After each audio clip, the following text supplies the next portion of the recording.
Ibu Saudara yang dikasihi oleh Tuhan, selamat datang dan selamat bergabung di Komsel Online bersama kami di GKRI Jemaat Hidup Ambon. Sebelumnya, saya akan mengarahkan Bapak Ibu Saudara untuk mengikuti arahan Komsel Online dengan benar. Yang pertama, siapkan diri. Dalam hal ini mempersiapkan seluruh anggota keluarga Anda untuk mengikuti sebelum ibadah dimulai. Kemudian, pastikan Alkitab, buku catatan, dan pena sudah ada di tangan Anda. Yang kedua, siapkan hati. Dalam hal ini bergairah dan antusias untuk beribadah kepada Tuhan, untuk menikmati hadirat Tuhan dan cinta akan Tuhan. Ikuti setiap sesi yang sedang berlangsung selayaknya kita sedang mengikuti komsel. Yang ketiga, siapkan pikiran. Dalam hal ini, fokus untuk Tuhan dalam setiap sesi ibadah selayaknya Anda sedang duduk mengikuti komsel. Ingat, jangan menyibukkan diri dengan urusan kerumah tanggaan, pekerjaan, dan lain-lain. Fokus dari awal sampai akhir ibadah.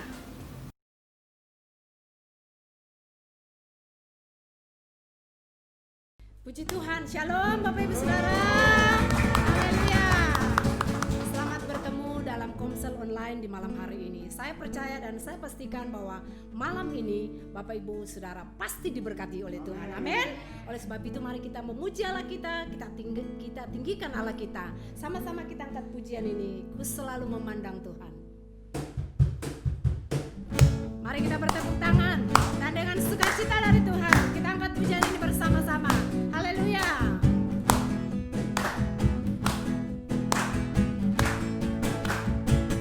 Selalu memandang Tuhan, ku selalu memuji Dia. Ku percaya kepada Tuhan, ku berdoa kepadanya.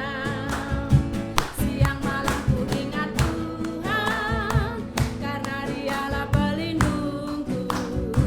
Bersama Dia ku takkan gentar menghadapi semua. Sekali lagi, ku selalu memandang Tuhan. Amin. Apapun masalahmu, pandang Tuhan lebih dari segalanya. Tuhan, ku berserah kepadanya. Siang malam ku ingat Tuhan, karena Dialah pelindungku. Bersama Dia ku takkan gentar menghadapi musuh. Kiri kananku ada Tuhan, sekelilingku ada Tuhan, dalam hidupku ada Tuhan. Yesus selalu bersama. Sekali lagi katakan, kananku ada Tuhan. Percaya buat kiri kanan Bapak Ibu Saudara, tetap ada Tuhan bagi kita. Amin. Yesus selalu bersama. Sekali lagi katakan, kiri kananku ada Tuhan, sekelilingku ada Tuhan, dalam hidupku ada Tuhan. Yesus selalu bersamaku. Dalam hidupku ada Tuhan. Yesus selalu bersama. Sekali lagi, dalam hidupku ada Tuhan. Yesus selalu bersamaku. Haleluya. Ya, puji Tuhan Bapak Ibu Saudara yang dikasihi oleh Tuhan. Saya percaya bahwa semua kita punya masalah persoalan hidup. Tapi mari dalam sikap doa kita tenang di hadapan hadirat Tuhan. Kita tanggalkan semua persoalan hidup kita, beban-beban hidup kita di kaki Tuhan.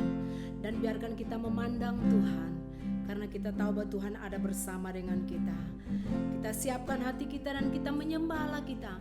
Jangan pikir persoalanmu, jangan ingat persoalanmu, jangan lihat persoalanmu, tetapi mari menyembah Tuhan di malam hari ini. Haleluya. Kami menyembah Bapa, kami tersungkur di kaki-Mu, kami sanjung Engkau Tuhan. Angkat suaramu dan sembahlah Dia. Tinggikan Raja-Mu, tinggikan Allah-Mu.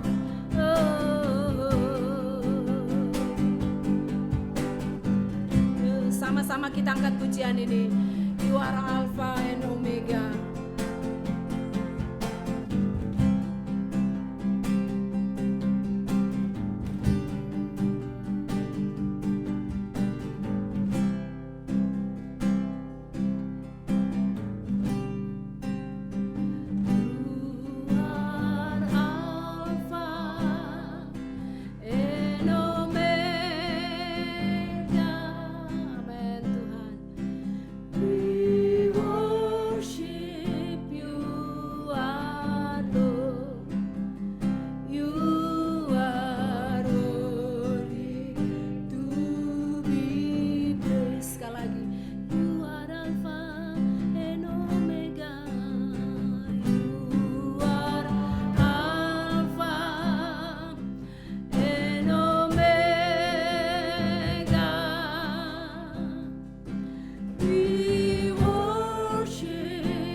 We worship you, our Lord.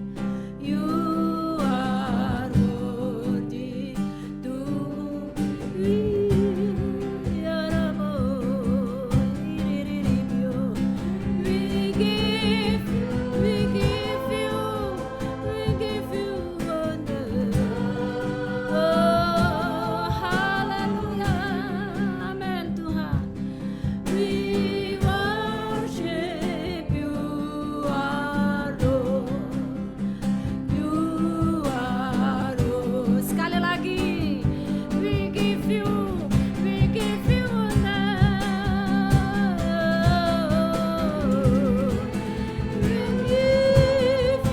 honor.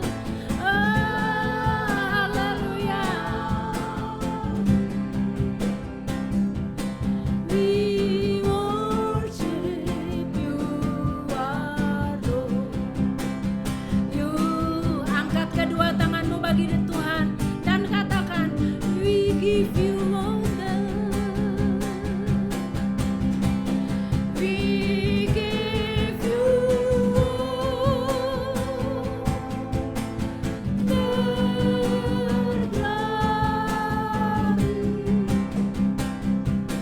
We worship you, our Lord. You are worthy to be praised. We worship you, our Lord. You are worthy to be. Sekali lagi katakan, amin. We worship you, our Lord. You are worthy to be. Kita berikan sorak-sorai bagi Raja kita. Haleluya, haleluya. Kami menyembahmu Yesus. Kami muliakan namamu. Kami tinggikan Raja kami, Allah kami, Tuhan kami. Kami masyurkan namamu. Shiririribio.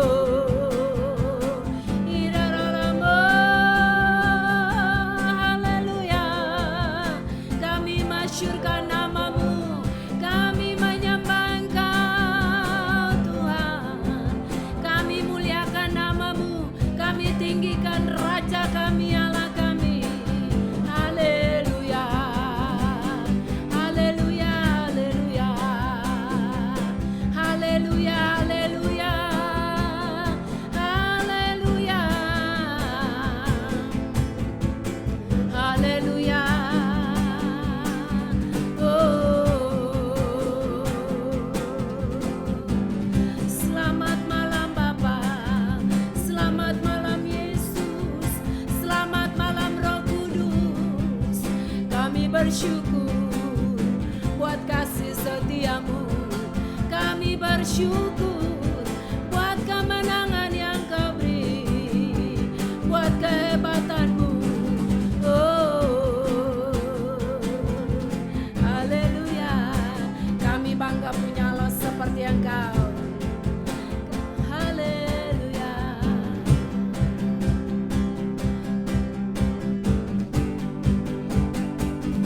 Kami bangga memiliki Allah seperti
Bapa di surga, kami datang di dalam nama Tuhan Yesus menyerahkan pengajaran firman Tuhan di malam hari ini ke dalam tangan Tuhan.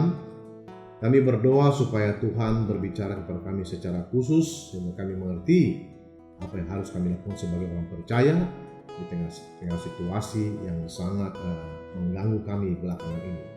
Kami berdoa Tuhan berikan kepada hamba-Mu hikmat, power, kuasa, otoritas untuk mengajarkan kebenaran ini sesuai dengan hikmat yang Tuhan anugerahkan kepada hamba-Mu. Di dalam nama Tuhan Yesus firman yang hidup, kami sudah berdoa. Haleluya. Amin. Puji Tuhan, saudara-saudara kekasih Tuhan. Malam hari ini pengajaran firman Tuhan terambil dari kitab Roma pasal 8 ayat 28. Demikian bunyi firman Tuhan. Kita tahu sekarang bahwa Allah turut bekerja dalam segala sesuatu untuk mendatangkan kebaikan bagi mereka yang mengasihi Dia, yaitu bagi mereka yang terpanggil sesuai dengan rencana Allah. Puji Tuhan, Bapak Ibu Saudara-saudara kekasih Tuhan, demikian jawab pembacaan firman Tuhan bagi kita semua di malam hari ini.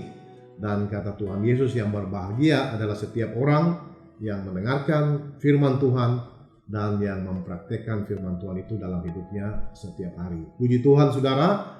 Malam hari ini judul pengajaran firman Tuhan adalah mengatasi kekecewaan. Nah, saudara, kekecewaan bisa datang ke dalam kehidupan kita semua dengan berbagai macam cara.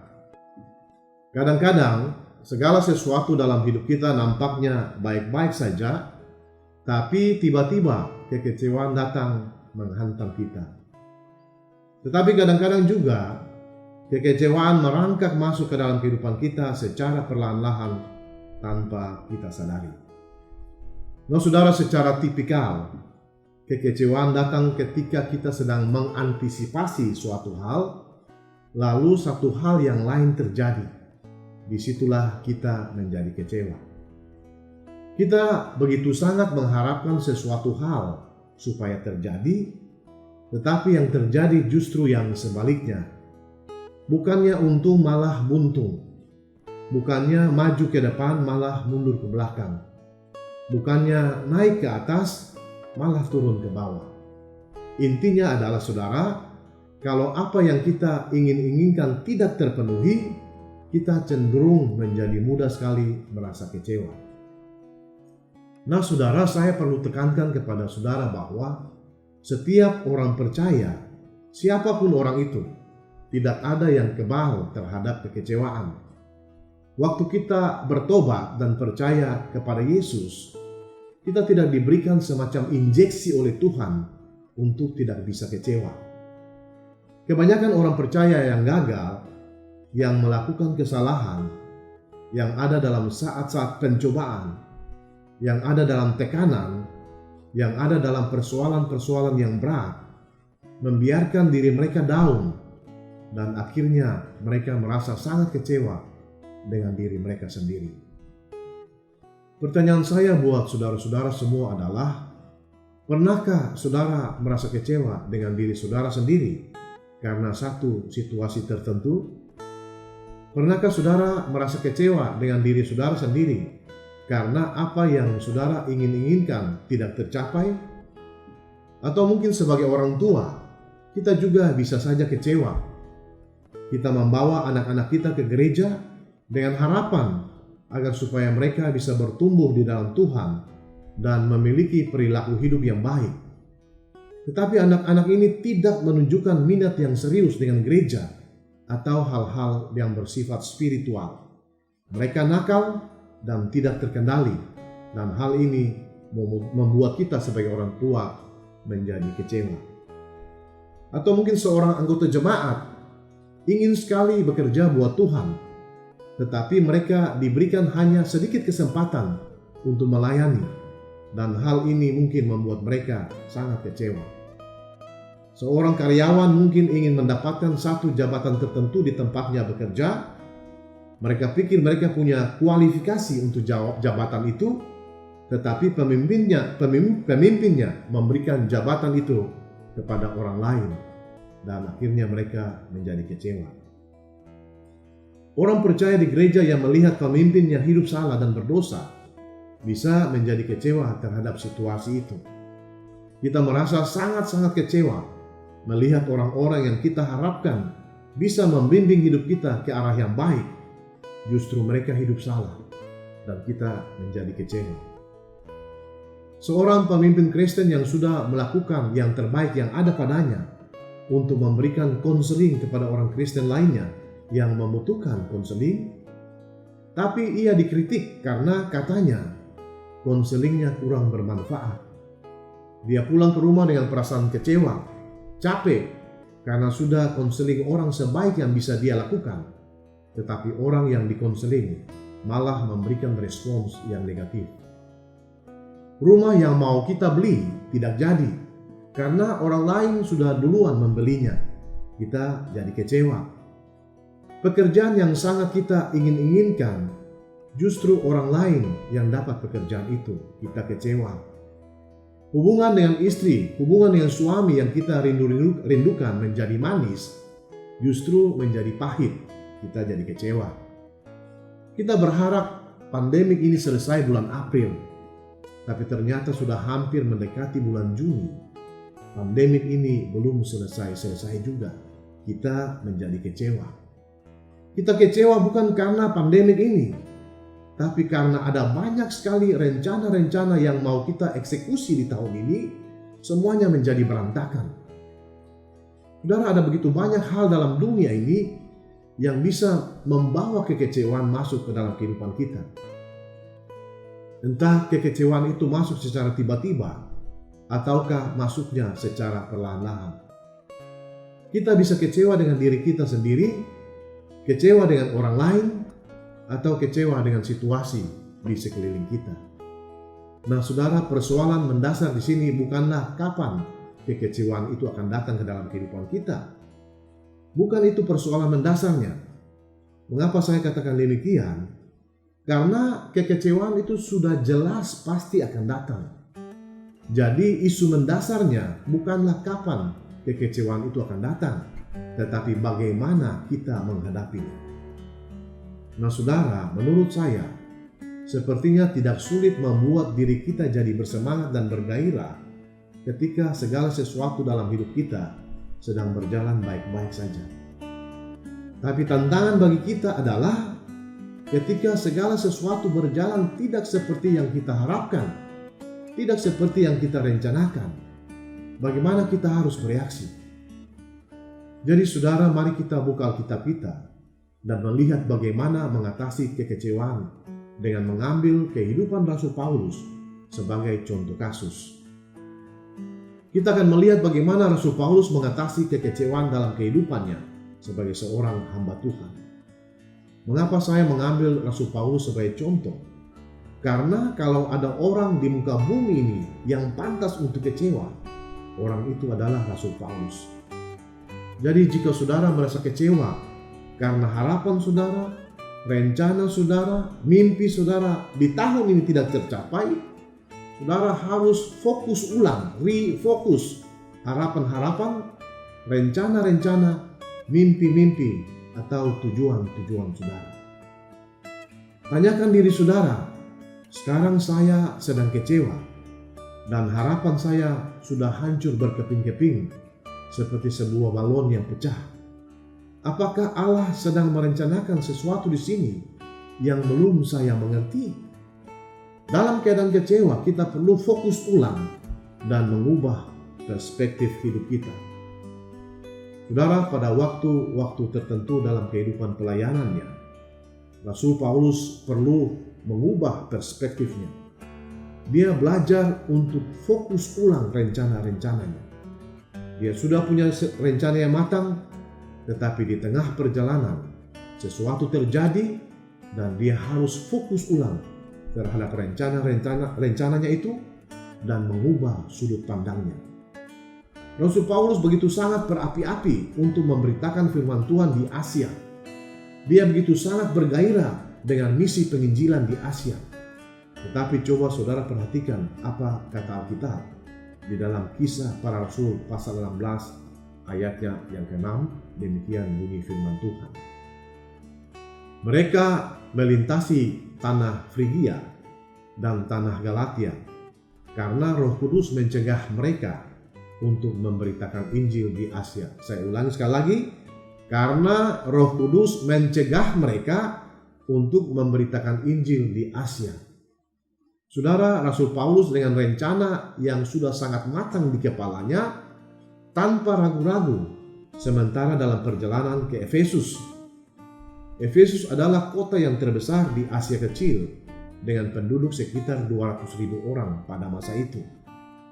Sudah lama sekali Rasul Paulus ingin sekali datang ke kota ini untuk memberitakan kabar baik tentang Tuhan Yesus. Tetapi ketika mereka sedang melintasi tanah Frigia dan tanah Galatia, Roh Kudus mencegah mereka untuk memberitakan Injil di Asia. Semua rencana, harapan, dan mimpi Rasul Paulus untuk memberitakan Injil di Asia hancur berkeping-keping. Kerinduannya untuk memberitakan firman Tuhan di Efesus kandas semuanya.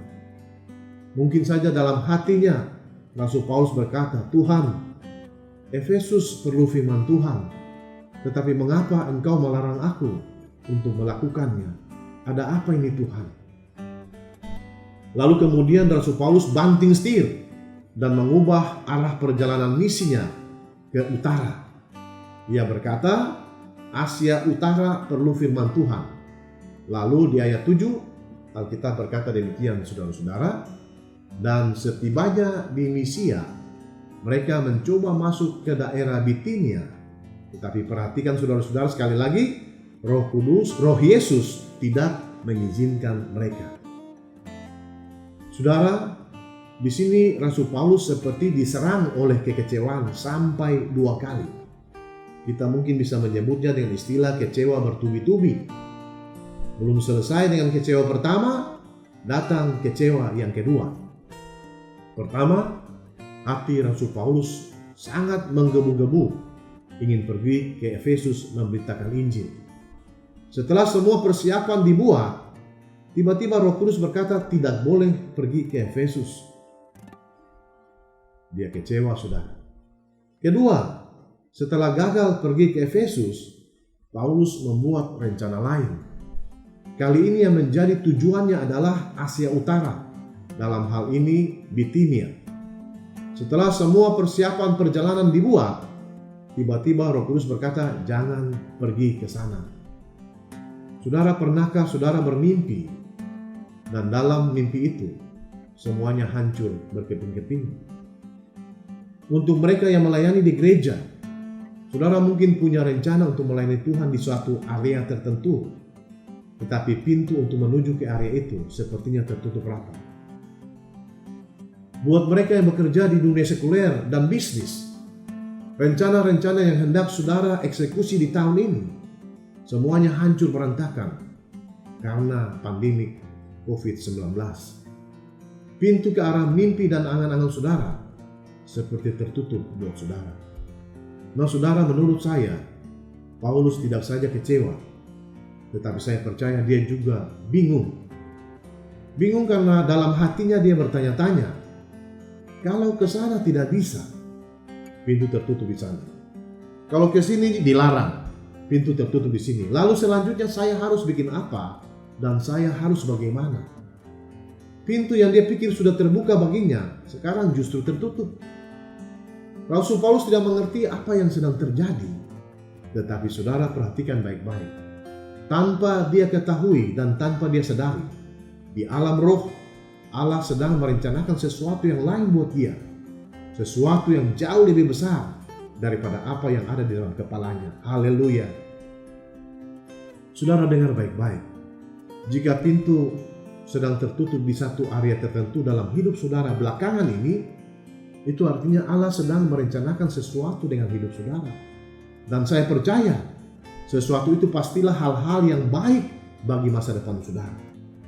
Sekarang saudara perhatikan baik-baik Kisah Para Rasul pasal 16 ayat 9. Pada malam harinya tampaklah oleh Paulus suatu penglihatan. Ada seorang Makedonia berdiri di situ dan berseru kepadanya, katanya, menyeberanglah kemari dan tolonglah kami. Saudara, tahukah saudara di mana letak Makedonia? Makedonia terletak di sebelah utara negara Yunani di Eropa. Lalu di mana posisi Rasul Paulus? Dia ada di Asia, dalam hal ini di Turki. Turki ada di seberang lautan dari Makedonia. Tapi orang di Makedonia yang ada di dalam penglihatan Rasul Paulus, yang ada di seberang lautan sana, berdiri dan berseru, "Datanglah kemari dan tolong kami." Nah, saudara, selanjutnya Alkitab bersaksi di dalam Kisah Para Rasul pasal 16 ayat 10. Setelah Paulus melihat penglihatan itu, segeralah kami mencari kesempatan untuk berangkat ke Makedonia. Karena dari penglihatan itu, kami menarik kesimpulan bahwa Allah telah memanggil kami untuk memberitakan Injil kepada orang-orang di sana. Saudara, perhatikan baik-baik.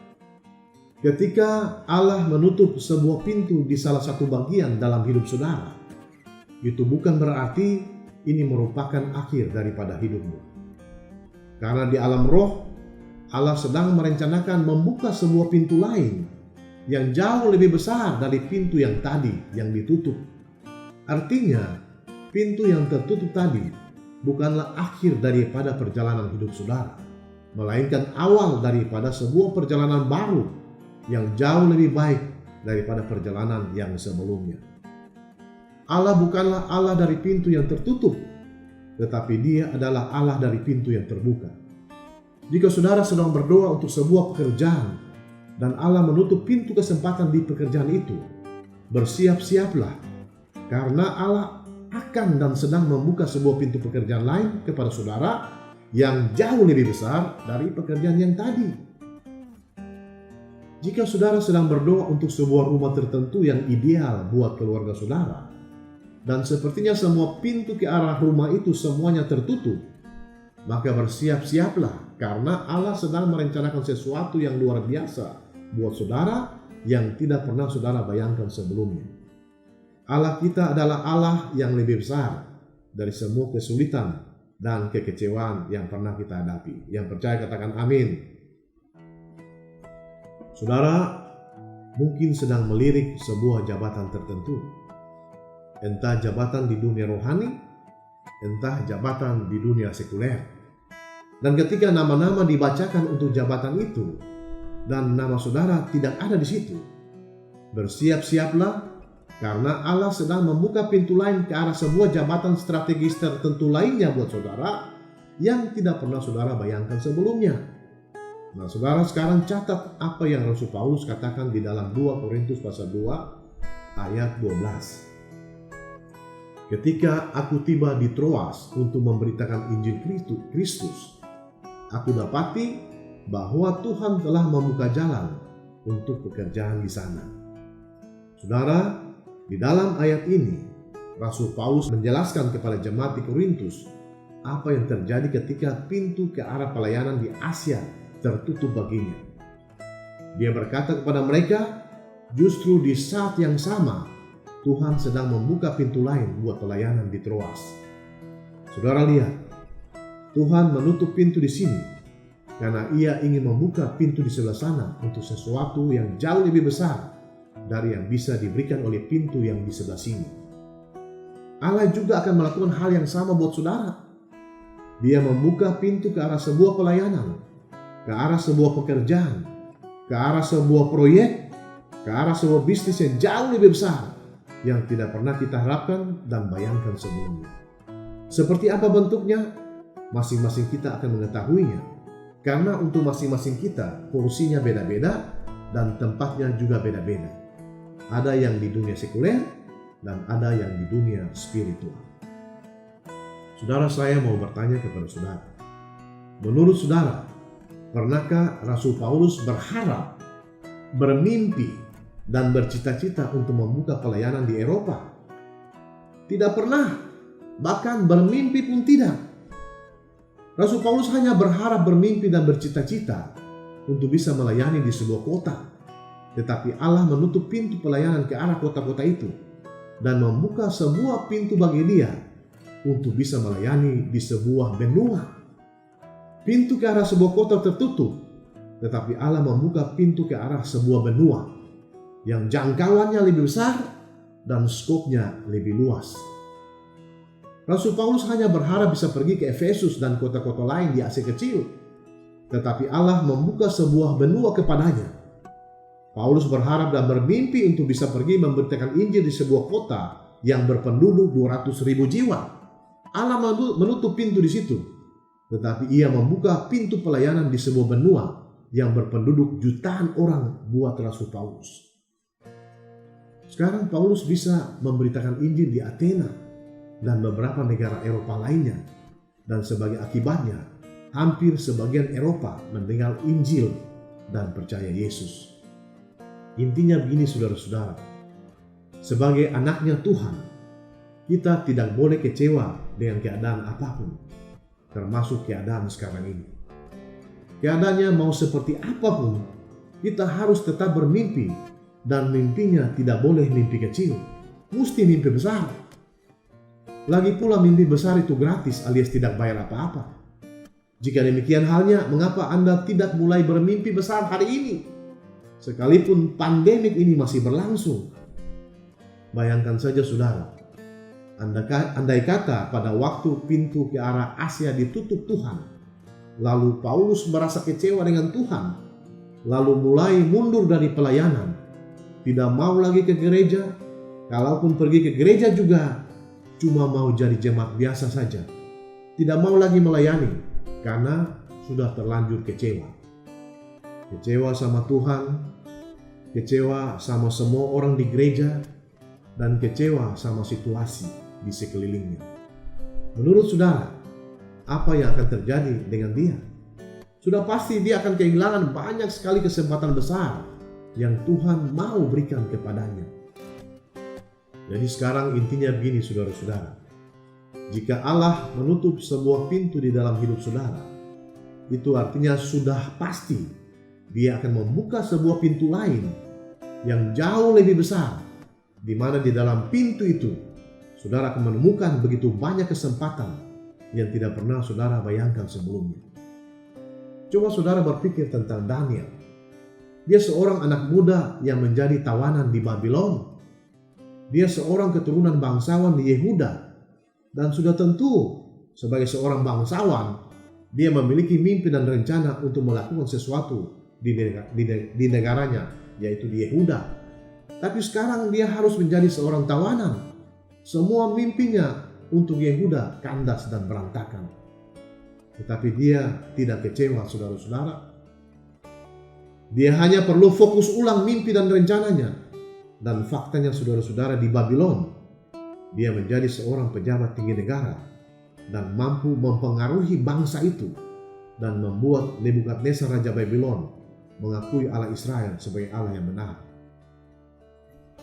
Pintu di Yehuda tertutup bagi Daniel yang membuat dia tidak bisa lagi menikmati persekutuan yang indah dengan keluarga dan teman-temannya di Yehuda karena dia harus diangkut ke Babylon sebagai tawanan. Tetapi di Babylon Allah membuka pintu bagi Daniel, dan pintu itu jauh lebih besar dari pintu yang tertutup bagi dia di Yehuda. Coba saudara berpikir tentang Yusuf. Dia dikhianati oleh saudara-saudaranya. Saudara lihat, pengkhianat itu ada di mana-mana. Bahkan di dalam keluarga sendiri pun kadang-kadang ada pengkhianat juga. Kira-kira menurut saudara bagaimana perasaan Yusuf ketika ia ada di dalam sumur yang ada lumpur di dasarnya karena dikhianati oleh saudara-saudaranya? Marah-marah, bersungut-sungut, sakit hati karena saudara-saudaranya itu jahat, kurang ajar, tidak punya etika, egois, dan tidak tahu diri. Mengapa mereka tidak memperlakukan saya seperti begini dan seperti begitu? Mungkin dalam hati Yusuf berpikir seperti itu. Saudara, menurut saudara apa jadinya jika fokus perhatian Yusuf di dalam sumur itu adalah apa yang tidak dilakukan saudara-saudaranya daripada apa yang akan dilakukan Allah bagi dia? Setiap kali saudara fokus pada apa yang tidak dilakukan orang kepada saudara daripada apa yang Allah akan lakukan buat saudara, saudara akan kehilangan kesempatan untuk pintu yang terbuka. Yusuf ada dalam sumur berlumpur, dan sesudah itu dia akan dibawa ke Mesir sebagai budak. Dan sesudah itu dia akan menjadi budak di rumah Potifar. Dan sesudah itu dia akan masuk penjara karena difitnah. Sampai di sini semua pintu ke arah kebahagiaan dan kenyamanan hidup kelihatan tertutup bagi Yusuf. Tapi dari pintu yang tertutup itu, Allah sedang membuka sebuah pintu lain. Dan dari pintu yang terbuka itu, Allah akan membawa dia ke sebuah tempat lain. Dan tempat itu adalah kursi Perdana Menteri Mesir. Di pintu itu dia akan berdiri di hadapan Firaun dan bersaksi kepada seluruh Mesir bahwa di sorga ada Allah yang lebih besar dari perbuatan jahat saudara-saudaranya. Di pintu itu dia bisa berdiri dan bersaksi kepada Firaun dan seluruh pembesarnya bahwa di sorga ada Allah yang bisa mengartikan mimpi. Di pintu itu Yusuf bisa berdiri dan bersaksi bagi kita semua bahwa pintu yang dibuka oleh Allah itu jauh lebih baik daripada pintu-pintu yang tertutup di depan kita. Saudara berpikir tentang Martin Luther. Di dalam pengadilan agama, dia diadili dengan cara yang tidak adil. Di dalam pengadilan itu saudara, secara tidak adil, dia dijatuhi hukuman mati hanya karena bicara benar. Teman-temannya menyembunyikan dia di sebuah tempat rahasia, di sebuah kastil. Apa yang bisa dilakukan pengkhotbah yang berani dan luar biasa ini di dalam sebuah kastil di tempat terpencil? Dia bisa saja duduk dan bersembunyi di sana sambil memikirkan ketidakadilan pengadilan yang sudah menjatuhi hukuman mati kepadanya. Dia bisa saja duduk di sana sambil berpikir tentang betapa jahatnya pendeta-pendeta yang dengan memakai toga kebesaran mereka menuduh dia dengan tuduhan yang bukan-bukan di dalam ruang pengadilan. Dia bisa saja duduk di dalam kastil tempat persembunyian itu sambil berpikir, mengapa pengadilan tempat seseorang mencari keadilan justru memutar balikan keadilan. Dia bisa saja duduk dan bersembunyi di dalam kastil itu sambil berpikir, mengapa hukum diputar balikan seperti itu. Tetapi apa yang terjadi dengan Martin Luther di dalam tempat persembunyiannya? Mungkin saudara bertanya seperti itu. Dia mulai fokus ulang semua rencana dan mimpinya. Dia mulai mengubah perspektifnya. Dalam hatinya dia berkata, saya ada di sini dan tidak bisa hanya duduk-duduk dan bersedih hati.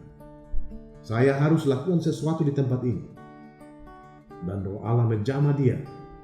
Dan di dalam tempat persembunyiannya, dia berhasil menerjemahkan seluruh perjanjian baru ke dalam bahasa Jerman yang tidak pernah bisa dilakukan seorang pendeta pun di masa itu, karena menerjemahkan Alkitab ke dalam bahasa lain selain bahasa aslinya pada masa itu dianggap berdosa. Di dalam tempat persembunyiannya, Martin Luther melakukan hal yang luar biasa. Saudara lihat, di sana pintu tertutup buat Martin Luther, tetapi di sini pintu terbuka bagi dia. Coba saudara berpikir tentang Rasul Paulus yang sementara kita bahas tadi. Dia ada di dalam penjara di Roma karena imannya kepada Yesus. Dia tidak pernah bermimpi atau bercita-cita masuk penjara. Saya mau bertanya, apa ada di antara saudara-saudara yang pernah bercita-cita masuk penjara? Sudah tentu tidak ada. Kalau orang punya cita-cita masuk akabri, ada. Tapi bercita-cita masuk penjara, siapa yang punya cita-cita seperti itu? Tapi sekarang Rasul Paulus ada dalam penjara, menyesal, kecewa dengan Tuhan. Di dalam penjara itu saudara-saudara, Rasul Paulus refocus. Dia fokus ulang arah pelayanannya. Dari memberitakan Injil kepada masyarakat umum, menjadi memberitakan Injil kepada tentara yang menjaganya, dan kepada rumah tangga kaisar. Sangat luar biasa saudara-saudara. Paulus pergi ke Filipi, dia tinggalkan Filipi dan pergi berkhotbah di Tesalonika, Athena dan Korintus, dan melanjutkan perjalanan misinya kemana-mana di Asia Kecil. Kemudian dia kembali ke Yerusalem, dan kita semua tahu secara tidak adil dia diadili, dituduh yang bukan-bukan di sana, dan akhirnya harus masuk penjara. Kemudian dia minta naik banding kepada kaisar, dan akhirnya sekarang dia ada di Roma di dalam penjara. Saudara, mungkin saudara bertanya, apa yang dilakukan Rasul Paulus sewaktu ia ada dalam penjara di Roma dan semua pintu nampaknya tertutup bagi dia? Rasul Paulus berkata, apa yang Allah sedang lakukan di sini, di dalam penjara ini, akan menuju ke sesuatu yang luar biasa. Jadi saudara, kuncinya begini. Ketika saudara merasa kecewa karena pintu di sebelah sini tertutup, cobalah untuk melihat pintu yang sedang Allah bukakan bagi saudara di sebelah sana. Ketika saudara merasa putus asa, coba cari pintu yang sedang Allah bukakan bagi saudara. Ketika saudara merasa dihalang-halangi dari setiap sudut, coba cari pintu yang Allah sedang bukakan bagi saudara. Ketika mimpi saudara hancur berkeping-keping dan rencana saudara berantakan, gagal total, coba cari pintu yang Allah sedang bukakan bagi saudara. Ketika iman, pengharapan, dan masa depan saudara nampaknya gelap, coba cari pintu yang Allah sedang bukakan bagi saudara. Mau saudara, Tuhan memberikan penglihatan kepada saya untuk menggembalakan orang banyak di atas 1.000 orang. Saya bermimpi untuk memberitakan firman Tuhan kepada orang banyak di atas 1.000 orang. Dan saya percaya penggenapan menuju ke sana sedang berlangsung. Itu sebabnya saya memiliki banyak sekali rencana untuk dieksekusi di tahun ini. Dan tiba-tiba wabah virus corona merebak. Semua rencana dan mimpi saya hancur berantakan. Saya sangat kecewa. Saya berusaha mengendalikan emosi saya dan mencoba untuk berpikir positif. Saya menanyakan pertanyaan-pertanyaan kepada diri saya sendiri untuk menolong diri saya supaya bisa stabil sekalipun keadaan di sekitar saya tidak stabil. Saya bertanya kepada diri saya sendiri, apakah Allah ingin menghancurkan pelayanan saya? Saya jawab tidak. Apakah semua pelayanan di gereja ini akan berakhir? Saya jawab tidak. Apakah wabah corona ini akan menghancurkan semua mimpi saya untuk bisa menyampaikan firman Tuhan kepada 1.000-an orang? Saya jawab tidak. Kalau begitu, saya harus fokus ulang rencana-rencana yang saya harus eksekusi di tahun ini dan berusaha mencari pintu yang Allah sedang bukakan bagi saya. Semua rencana dan mimpi saya tetap jalan, tetapi dengan menggunakan format yang berbeda. Saya berkomunikasi dengan pimpinan dan teman-teman pendeta saya di Jakarta. Bagaimana ibadah dan kegiatan komsel di gereja ini bisa tetap berjalan di tengah-tengah pembatasan-pembatasan dari pemerintah. Mereka mengajari saya cara mengadakan ibadah secara online, dan mereka mengajarkan saya tata cara dan teknis pelaksanaannya. Maka jadilah kita mengadakan ibadah minggu dan kebaktian komsel secara online. Bahkan sekarang kebaktian komsel anak juga bisa dinikmati oleh anak-anak di gereja kita.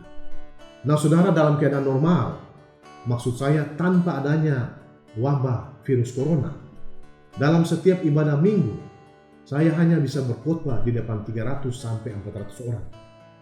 Tetapi setelah adanya wabah virus corona ini, ibadah via online, sekarang saya bisa berkhotbah di depan 500 sampai 1.000 orang. Bahkan di salah satu ibadah minggu selama masa pandemik ini, ada 1.600 orang yang mengikuti ibadah kami dan mendengarkan saya berkhotbah secara online. Pintu di sana sini tertutup, tetapi Tuhan membuka pintu di tempat lain buat saya, sehingga mimpi dan rencana saya bisa terpenuhi. Haleluya. Akhir kata saudara-saudara, berhentilah kecewa. Percayalah bahwa saudara itu anaknya Tuhan. Dan sebagai anak Tuhan, mana mungkin Tuhan akan menghancurkan hidup saudara melalui wabah corona ini. Sama-sama dengan saya kita katakan tidak mungkin. Karena itu, dalam situasi yang tidak menyenangkan seperti ini, cobalah melihat ke sana dan ke sini. Jangan-jangan ada pintu yang Tuhan sudah bukakan buat saudara, dan percaya saja, di balik pintu itu ada banyak hal-hal luar biasa yang Tuhan sudah siapkan buat saudara. Dan semua yang percaya, sama-sama dengan saya kita katakan, amin, puji Tuhan. Saudara, mari kita berdoa mengucap syukur. Tuhan Yesus, terima kasih Tuhan untuk kebenaran firman-Mu. Kami berdoa Tuhan, tolong kami semua supaya dalam situasi yang sangat mengecewakan ini, emosional kami bisa terkendali dengan baik. Kami bisa mengendalikan emosi kami dengan baik, sehingga kami tidak menjadi kecewa. Tuhan tolong kami semua supaya dalam situasi yang tidak enak seperti ini, ketika kami melihat ke sana dan kemari, semua pintu serba tertutup, Tuhan bukakan mata penglihatan rohani kami, supaya kami bisa melihat pintu terbuka yang Tuhan sudah bukakan bagi kami. Dan kami percaya di balik pintu-pintu terbuka yang sudah Tuhan bukakan bagi kami, ada banyak hal-hal luar biasa yang bisa kami lihat dan kami nikmati di balik pintu-pintu ini. Terima kasih Bapa di surga, di dalam nama Tuhan Yesus kami berdoa kepada Bapa di surga. Haleluya. Amin. Di nama Tuhan, Bapak Ibu Saudara, tiba saatnya kita akan memberi persembahan untuk pekerjaan Tuhan. Namun sebelumnya saya akan membacakan satu bagian ayat firman Tuhan sebagai dasar untuk kita memberi. Dari Mazmur pasalnya yang keempat, ayatnya yang keenam. Persembahkanlah kurban yang benar dan percayalah kepada Tuhan. Bapak Ibu Saudara, saya akan menginformasikan terlebih dahulu sebelum kita memberi persembahan. Setiap persembahan Bapak Ibu Saudara bisa diberikan langsung kepada PKS Bapak Ibu Saudara masing-masing. Yang kedua, bisa juga dibawa ke gereja setiap jam kerja dari hari Selasa sampai hari Jumat, dari jam 9 sampai setengah 5 sore. Yang ketiga, bisa juga dikirimkan melalui rekening gereja yang tertulis di bawah ini. Sebelum kita memberi, mari kita berdoa. Kami bersyukur karena Tuhan Yesus baik, selalu memberkati kami baik secara jasmani maupun rohani. Kami juga berdoa dalam nama Yesus Tuhan, Engkau akan memberkati lumbung-lumbung kami. Di dalam nama Yesus Tuhan kami berdoa, haleluya, amin. Sambil persembahan dipungut, kita angkat pujian ini bersama-sama, sekalipun pohon ara tidak berbuah.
Mari kita berdoa.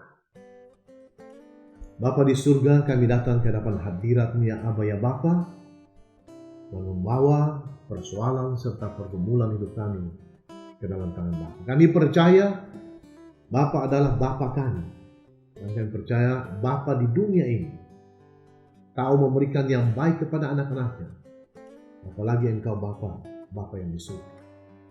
Kami percaya Tuhan, Engkau Allah yang luar biasa bagi kami. Engkau Allah yang maha baik bagi kami. Engkau Allah yang maha protektif bagi kami. Engkau selalu menjaga, Engkau selalu melindungi, Engkau selalu memelihara, dan Engkau selalu memastikan semuanya akan baik-baik saja dengan anak-anak-Mu. Kami berdoa ya Aba ya Bapa di dalam situasi pandemik ini Tuhan, supaya damai sejahtera-Mu tetap ada dalam hati dan pikiran kami. Sehingga sekalipun situasi sekeliling kami tidak ada damai sejahtera, tetapi hati dan pikiran kami, rumah tangga kami penuh dengan damai dan sejahtera Tuhan. Karena damai sejahtera ada dalam rumah kami. Kami berdoa ya Aba ya Bapa dari waktu ke waktu selama pandemik ini, supaya selama pandemik ini berlangsung ya Bapa, tidak ada satupun dari anak-anakmu yang ada di dalam GKRI Jemaat Air Minum Ambon yang terpapar virus ini. Semua mantri, semua suster, semua perawat di dalam jemaat ini yang bekerja di rumah-rumah sakit, Bapa, kami percaya Engkau akan memberikan perlindungan khusus bagi mereka, sehingga sekalipun mereka merawat orang-orang yang terpapar virus ini, mereka ada dalam perlindungan Tuhan, dan sampai orang-orang ini sembuh, mereka tidak terpapar virus ini. Mereka baik-baik saja. Mereka bisa bersaksi semua karena kebaikan Bapa di surga. Terima kasih Bapa, kami percaya dalam masa-masa sulit ini, Bapa tetap mensuplai kebutuhan hidup kami setiap hari. Kami percaya kami semua akan hidup di dalam kecukupan. Bahkan kami bisa membagikan sesuatu kepada orang-orang lain yang ya Bapa. Terima kasih Bapa, terima kasih Tuhan. Segala pujian, hormat, kemuliaan kami berikan, kami kembalikan hanya kepada Engkau saja ya Aba ya Bapa yang layak menerimanya. Saudara-saudara, sebelum kita mengakhiri ibadah komsel kita di malam hari ini, kita akan terima berkat dari Tuhan. Angkat tangan saudara-saudara dan terimalah berkat Tuhan. Kasih karunia dan damai sejahtera dari Allah Bapa dalam Yesus Kristus Tuhan menguasai hati, pikiran, tubuh, roh, dan jiwa, sehingga apapun yang datang menimpamu, persoalan apapun itu, seberapa berat pun persoalan itu, hati dan pikiranmu akan selalu penuh dengan damai dan sejahtera Tuhan. Biarlah tubuh, roh, dan jiwamu diberkati Tuhan, sehingga engkau baik-baik saja, sehat-sehat saja, tetap terpelihara, tetap terjaga, tetap dilindungi oleh Bapa di surga. Bahkan umur panjang dikaruniakan kepadamu, dan dalam umurmu yang panjang itu engkau menikmati hidup ini yang ada penuh dengan kelimpahan. Akhirnya secara finansial Bapa memberkati engkau supaya engkau bisa menjadi berkat bagi banyak orang. Di dalam nama Yesus Kristus Tuhan kami sudah berdoa dan mengucap syukur. Haleluya. Amin. Puji Tuhan saudara-saudara, ibadah selesai. Shalom, Tuhan memberkati saudara-saudara semua.